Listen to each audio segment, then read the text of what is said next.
আসসালামু আলাইকুম ভিউয়ার্স, আজকে নিয়ে এসেছি খুবই মজাদার একটি রেসিপি। খুবই অল্প সময় অল্প উপকরণ দিয়ে কিভাবে এই মজার রেসিপিটি বানানো যায় তাই আজকে শেয়ার করব। সো ভিডিওটি শুরু করছি। প্রথমে একটা কড়াইতে দিয়ে দেব 2 চামচ ঘি। ঘিটাকে গলিয়ে নিয়ে ভালো করে কড়াইয়ের সাথে মিশিয়ে নিব। তারপরে দিয়ে দেব এখানে লাল সেমাইগুলো মাঝখান দিয়ে ভেঙে এখানে দিয়ে দিব। তারপর সেমাইটাকে ভালো করে কিছুক্ষণ ভেজে নেব। সেমাইটা প্যাকেটে থাকা অবস্থায় আমি ভেঙে নিয়েছিলাম, ভালো করে ভাঙা হয়নি বলে আমি আবারও ভেঙে নিচ্ছি। সেমাইটাকে ভালো করে গুঁড়ো করে নিতে হবে।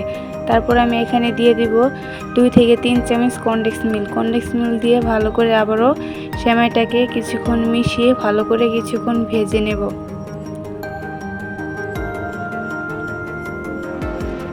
কিছুক্ষণ ভাজার পর আমি এখানে দিয়ে দিব স্বাদ মতো চিনি।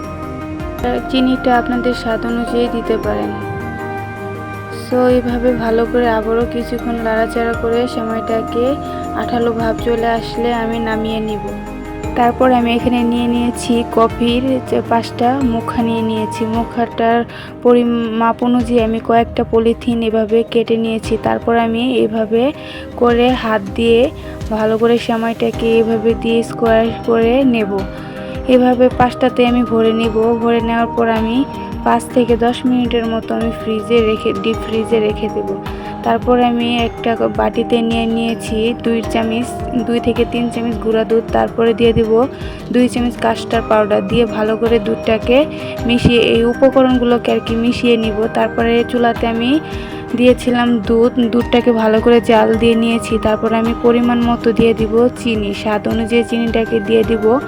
দিয়ে ভালো করে বলক উঠিয়ে নিব। তারপর আমি এখানে আগে থেকে কাস্টার্ড পাউডার যে মিশিয়ে রেখেছিলাম সেটা দুধের মধ্যে দিয়ে দিব। দিয়ে কিছুক্ষণ জাল দিয়ে আমি এইভাবে ঘন করে নিব। কাস্টার্ড পাউডারটা এরকম ঘন হতে হবে। তারপর আমি ফ্রিজ থেকে সেমাইটাকে বের করে নিব। নিয়ে এইভাবে মুখা থেকে সেমাইটাকে আলাদা করে নিব। নেওয়ার পরে আমি এখানে কাস্টার্ড পাউডারগুলো প্রত্যেকটাতে পরিমাণ মতো দিয়ে দিব। তারপরে আমি দিয়ে দিব কাঠবাদামগুলো আমি আগে থেকে 3-4 ঘন্টা পানিতে ভিজিয়ে রেখে খোসাগুলো ছাড়িয়ে নিয়েছি। তারপরে আমি এখানে দিয়ে দিব কিশমিশ। দিয়ে ভালোভাবে পরিবেশন করে নিলেই আজকের রেসিপি রেডি। সো ভিডিওটি ভালো লাগলে অবশ্যই সাবস্ক্রাইব অ্যান্ড কমেন্ট শেয়ার করবেন। আজকের ভিডিওটি এ পর্যন্তই। আল্লাহ হাফেজ।